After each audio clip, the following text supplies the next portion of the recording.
كتب عليكم إذا حضر أحدكم الموت إن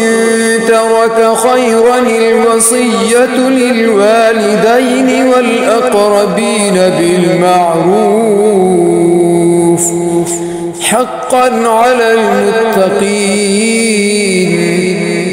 فمن بدله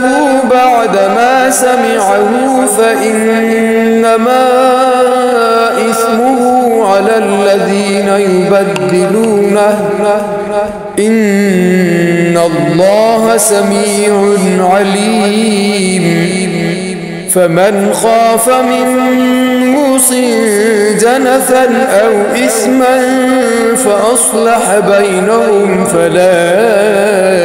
إثم عليه إن الله